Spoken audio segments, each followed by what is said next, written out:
Dear students, welcome to सरल math classes. NCERT class 9th mathematics में exercise 4.1। तो वो करने से पहले चैप्टर नंबर 4 जो है वो क्या है, दो चरों में रैखिक समीकरण।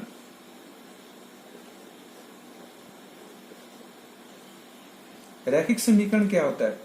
अब इसमें देखो, ये रैखिक है, ये समीकरण है। रैखिक और ये चर, इन तीनों पे आपको ध्यान रखना है। चर क्या होते हैं? X, Y. समीकरण क्या होती है? बराबर में कुछ 0 हो या कुछ और हो या फिर कोई 5 हो। ये क्या होते हैं? जैसे ये हो गया 4, यहां प्लस लगा लें, ये 2। तो ये पूरी क्या होगी? रैखिक समीकरण हो गई। रैखिक का मतलब क्या होता है? जो चर होता है, ये चर होते हैं, इस चर की पावर क्या होगी? 1। चर की पावर क्या होगी? 1 होगी। और लेते हैं, जैसे x minus 2y minus 5 equal में 0, x माइनस 2y माइनस 5 बराबर 0। तो ये जो x और y है, ये क्या होते हैं? इनकी पावर 1 होती है। लिखते नहीं है वैसे इनको 1, इसलिए होगी ये रैखिक समीकरण। तो ये एक्सरसाइज होती है। इसकी जनरल सामान्य समीकरण क्या होगी? ax plus by plus c बराबर 0। ये a b c क्या है? ये a b और c, ये हमारे पास वास्तविक संख्याएं होती हैं। वास्तविक संख्याएं a b c, ये हैं वास्तविक संख्याएं, रियल नंबर, वास्तविक संख्याएं। ये वास्तविक संख्याएं हैं, रियल नंबर है, रियल नंबर्स। तो ये x का गुणांक क्या होगा? a, y का गुणांक क्या होगा? b, और ये c है। ये होते हैं गुणांक भी बोलते हैं इनको। x का गुणांक यानी x के साथ क्या गुणा में है, y के साथ क्या गुणा में है, चिन्ह है वो जरूर लेना है। तो इसी वजह से हम इसकी एक्सरसाइज करेंगे 4.1। एक्सरसाइज 4.1 प्रश्नावली 4.1 जो है वो कहता है, नोटबुक की कीमत एक कलम की कीमत से 2 गुनी है। इस कथन को निरूपित करने वाले दो चरों वाला एक रैखिक समीकरण बनाना है। और उसमें कहता है नोटबुक की कीमत माननी है x। नोटबुक की कीमत उसको मानना है x, और कलम जो है, कलम की कीमत को क्या मानना है? वो कहता है y मानना है। अब कहता है जो कलम की कीमत है, कलम यानी y,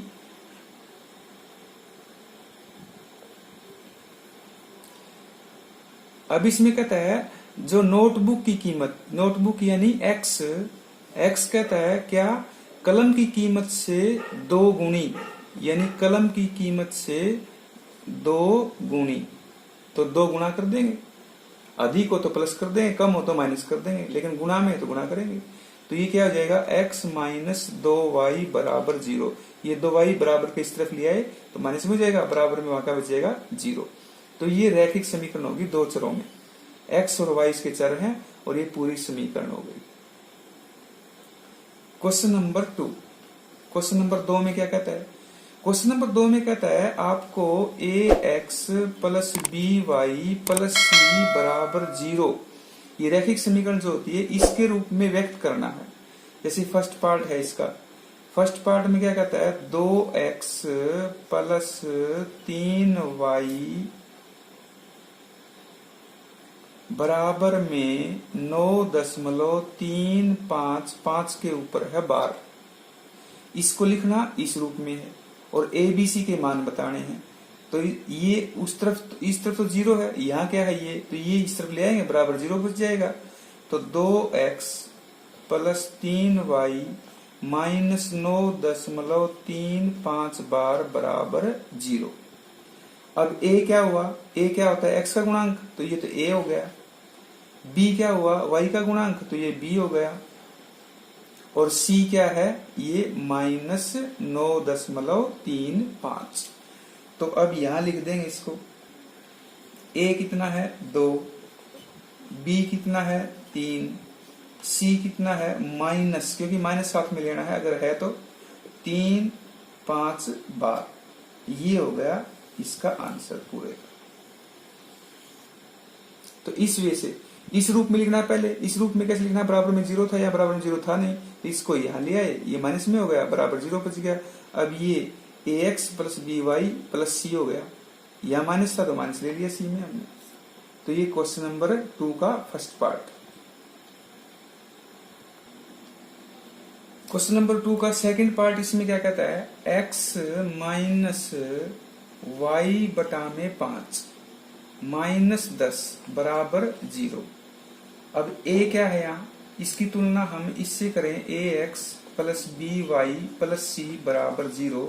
तो x साथ क्या है यहाँ, कुछ भी नहीं है, तो इसका मतलब 1 है। तो a कितना हुआ 1, b कितना हुआ, y को छोड़ दें, बाकी क्या हो गया माइनस, और ऊपर क्या है 1 बटा में 5, तो माइनस 1 बटा 5 हो गया। c कितना है, यहाँ c है, यहाँ कितना है माइनस 10, तो माइनस 10 हो गया। ax plus by plus c के रूप में भी है ये, और a b c हमने इसके मान लिख दिए। तीसरा पार्ट में क्या कहता है, माइनस 2x प्लस 3y बराबर में 6। तो माइनस 2x प्लस 3y, इसको इस तरफ ले आओ, माइनस 6 बराबर में 0। तो अब a b c क्या हुआ, a हमारे पास कितना हुआ माइनस 2, b कितना हुआ 3, और c कितना हुआ माइनस 6। ये c हो गया, ये b हो गया, ये a हो गया। फोर्थ पार्ट में क्या कहता है, फोर्थ पार्ट में कहता है x बराबर 3y, इसको यहां ले आओ, x माइनस 3y बराबर 0। अब यहाँ कुछ भी नहीं है तो प्लस में 0 और कर लो, कुछ भी नहीं है तो, क्योंकि c हमें चाहिएगा। तो a कितना हुआ 1, इसके साथ कुछ भी नहीं है तो 1 है। b कितना हुआ माइनस 3, c कितना हुआ 0, क्योंकि 0 हमने लिख लिया था c की जगह यहाँ।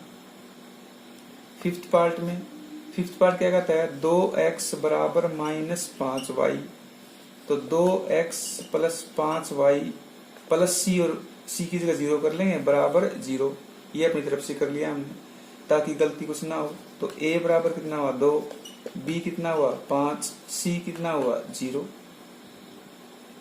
b होता है y का गुणांक और a होता है x का गुणांक।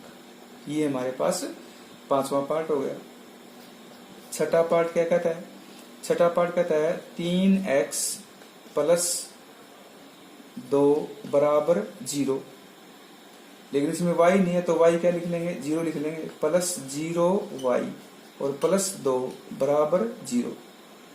तो अब क्या हुआ, a हमारे पास क्या हो गया 3, b क्या हो गया 0, c क्या हो गया 2। तो ये हो गया। सेवंथ पार्ट में इसमें कहता है y माइनस 2 बराबर 0। x नहीं है तो 0x लिख लेंगे उसको, प्लस y तो है ही माइनस 2 बराबर 0। तो a क्या हुआ 0, b क्या हुआ 1 और c क्या हुआ माइनस 2। ये हो जाएगा, क्योंकि इसमें x की रकम नहीं थी, 0x लिख लिया हमने, 0 ही है वो, ये रकम थी हमारे पास, तो a हमारे पास क्या हुआ 0 हो गया। एट्थ पार्ट, 5 बराबर 2x, तो इसको वहां ले जाओ, 2x माइनस 5 बराबर 0। इसको और लिख लेंगे 2x प्लस 0y माइनस 5 बराबर 0। तो a क्या हुआ 2, b क्या हुआ 0, c क्या हुआ माइनस 5। तो ये सिंपल सी एक्सरसाइज है, इसको ax plus by plus c रूप में लिखना है। ax plus by plus c और बराबर 0। a b c साठ लेंगे, x का गुणांक a होगा और y का गुणांक b होगा, और c जो बिना x y की रकम होती है वो होती है। तो इस वजह से आप इसको कर सकते हैं। तो चैनल को सब्सक्राइब ऐसे कर ले ताकि आपको ये वीडियो मिलती रहे, और इतने बड़े समुद्र में आप निकाल सके इस वीडियो को। तो चैनल सब्सक्राइब करेंगे तब आपको मिल जाएंगे। Thank you. एक्सरसाइज 4.2 जो है उसमें क्या करना है, वो कहता है क्वेश्चन नंबर फर्स्ट में कहता है कि इसमें दिया है y बराबर 3x प्लस 5। ये दो चरों में रैखिक समीकरण है, और दो चरों में रैखिक समीकरण हो उसके हल कितने होते हैं, अपरिमित। कितने हल होते हैं, अपरिमित। तो इसके अपरिमित हल होंगे, अपरिमित, इनफाइनाइट सॉल्यूशन होंगे, अपरिमित हल। किसी भी दो चरों में रैखिक समीकरण के हल कितने होते हैं, अपरिमित। क्वेश्चन नंबर दो में कहता है इसमें जो समीकरण दी हैं उनके 4 हल बताने हैं। जैसे 2x प्लस वाई बराबर 7, तो हमें कितने भी हल तो हमारे पास अपरिमित होते हैं, लेकिन हमें निकालने कितने हैं, 4। तो हम क्या करेंगे, x0 मान लेंगे। x0 मानेंगे तो ये तो 0 ही हो गया, पूरा 0, प्लस y बराबर 7, तो y कितना हुआ, 7, तो y हो गया 7। एक हल तो ये हो गया। दूसरा हल, y की जगह हम क्या कर लें, 1, ये पहला हल हो गया। तो अब क्या करेंगे, y मान लेंगे 1, तो इसमें रख लेंगे 2x प्लस 1 बराबर 7। 2x बराबर, ये उस तरफ जाएगा, 7 माइनस 1, तो 2x बराबर कितना हुआ, 6। तो x बराबर कितना हुआ, 6 बटा में 2, तो कितना आ गया, 3। तो x कितना हुआ, 3। एक हल ये हो गया, 2 हल हो गए। अब अपनी मर्जी से कितने भी रख सकते हैं इसमें, तो अब हम रख सकते हैं इसमें y की जगह, अब 1 रखा था, 2 भी रख सकते हैं, 3 भी रख सकते हैं। तो y बराबर 3 रख लें, तो 2x प्लस 3 हो गया y की जगह, और बराबर कितना हुआ, 7। तो 2x बराबर 7 माइनस 3, ये 3 उस तरफ जाएगा, तो 2x बराबर 4 हो गया। तो x का मान कितना आ गया, 4 बटा में 2, 2 आ गया। तो y कितना था, 3, और x कितना है, 2। एक हल ये हो गया,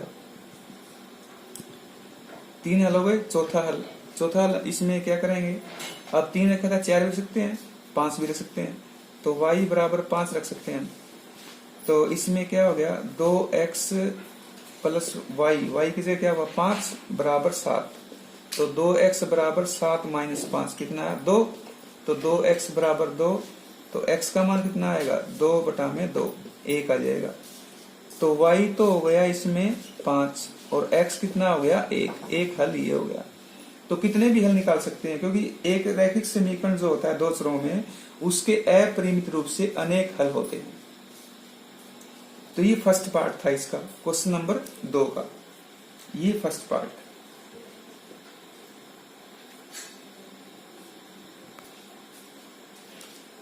क्वेश्चन नंबर 2 का सेकंड पार्ट इसमें है, पाई x प्लस वाई बराबर 9।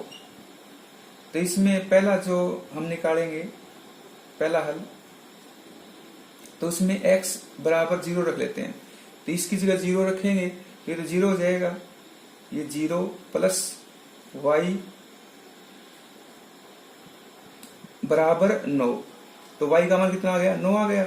तो y बराबर हो गया 9। तो एक हल तो ये हो गया। y की जगह हम 0 रख सकते हैं, तो आगे रखेंगे दूसरा हल में, तो y बराबर 0। तो ये क्या हुआ, पाई x प्लस y की जगह रखेंगे 0, बराबर कितना है, 9। तो पाई x बराबर कितना हो गया, 9 ही हो गया। तो x का मान कितना हो गया, 9 बटा में पाई। तो x का मान हो गया 9 बटा में पाई। एक हल ये हो गया। तीसरा हल निकाल सकते हैं। तीसरे हल में y की जगह आप कितने हो सकते हैं, y की जगह 3 रख लो, 4 रख लो। तो y x भी रख सकते हैं, x रखेंगे तो y आएगा, और y रखेंगे तो x का मान आएगा। तो y हम रखते हैं इसमें 3, तो क्या आएगा, पाई x प्लस 3 बराबर 9। तो पाई x बराबर 9 माइनस 3 कितना होगा, 6। तो x का मान कितना आएगा, 6 बटा में पाई। तो x का मान आ गया 6 बटा में पाई। एक ये हो गया। तो कितने भी आप हल निकाल सकते हैं। चौथा हल, इसमें x की जगह आप इसमें 3 रख लो, तो x बराबर कितना हुआ 3। तो ये क्या हुआ पाई x की जगह 3 और प्लस y और बराबर 9। तो ये क्या हुआ 3 पाई हो गया और प्लस y बराबर 9। तो y का मान कितना आ गया 9 माइनस 3 पाई। तो ये y आ गया, ये y का मान आ गया और ये x रखा था हमने।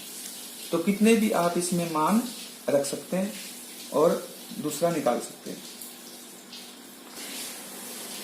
क्वेश्चन नंबर 2 का इसमें थर्ड पार्ट है x बराबर 4y। तो हम y 0 रख सकते हैं, तो x कितना आएगा x बराबर 4 गुणा में 0। तो x बराबर कितना आएगा 0, तो x बराबर 0। एक मान तो ये हुआ।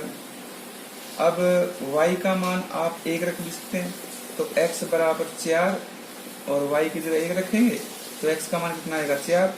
तो x कितना आ गया 4, एक ये हो गया। तो कितने मिल सकते हैं इसमें, तो y बराबर अगर इसमें आप रखते हैं 2, तो x कितना आएगा x बराबर 4 गुणा में 2, तो x कितना हो गया 8। तो x का मान आ गया इसमें 8, एक मान ये हो गया। और भी निकाल सकते हैं इसमें, अगर y आप 3 रखते हैं तो x कितना आएगा 4 गुणा में 3, तो x बराबर कितना आ गया 12। तो x 12 आ गया और y कितना था 3। तो ये सिंपल से क्वेश्चन है, इसमें x रखते जाएंगे तो y आएगा, y रखते जाएंगे तो x आएगा। Question number 3। क्वेश्चन नंबर 3 में क्या कहता है, एक समीकरण है x माइनस 2y बराबर 4। इसमें कहता है इसमें कौन कौन से हल हैं। पहला पार्ट कहता है क्या इसका हल है 0-2 रखें।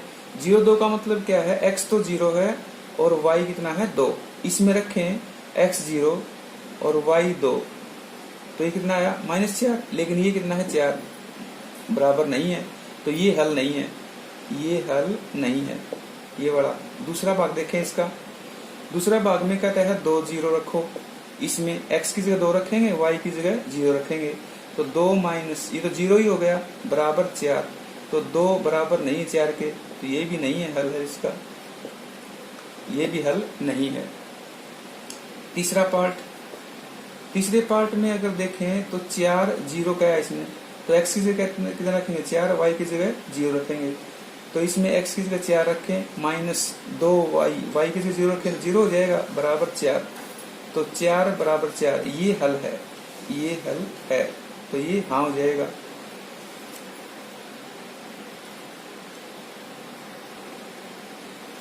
फोर्थ पार्ट में इसमें दिया है x माइनस 2y बराबर 4 जो है, इसका हल बताना है वर्गमूल 2 और 4 वर्गमूल 2। तो यहाँ देखते हैं x की जगह क्या रखेंगे वर्गमूल 2, तो वर्गमूल 2 रख दिया -2, y की जगह 4 वर्गमूल 2 बराबर 4 आता है क्या, देखते हैं वर्गमूल 2 माइनस इसी को कितनी आएगी 4 दूनी 8 वर्गमूल 2 बराबर 4। ये कितना हुआ, इसके साथ 1 है, इसके साथ -8 है, तो -7 वर्गमूल 2 हो जाएगा। ये बराबर नहीं है 4 के, तो ये भी हल इसका नहीं है। आगे फिफ्थ पार्ट में कहता है 1 1, क्या 1 1 इसका हल है, तो इसमें देखते हैं x की जगह कितना रखेंगे 1, y की जगह भी 1 रखेंगे तो -2 बराबर में 4, क्या ये है -1 बराबर नहीं है 4 के, तो ये हल इसका नहीं है।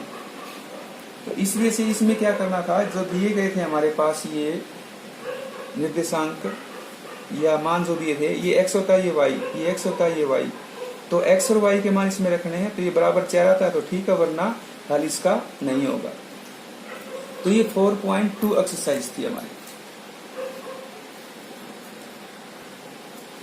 क्वेश्चन नंबर जो 4 है, इसमें कहता है k का मान बताना है और x हमें दिया है 2 और y दिया है 1 और एक समीकरण दी है 2x प्लस 3y बराबर k का मान निकालना है। तो x कितना रखना है समीकरण में 2, तो x की जगह 2 रख दिया, 3y की जगह रखना है 1 बराबर k है ही, ये 2 दूनी कितना हुआ 4, ये 3 एकम 3 बराबर k, तो ये कितना हुआ 3 4 7, तो k का मान कितना आ गया 7 आ गया।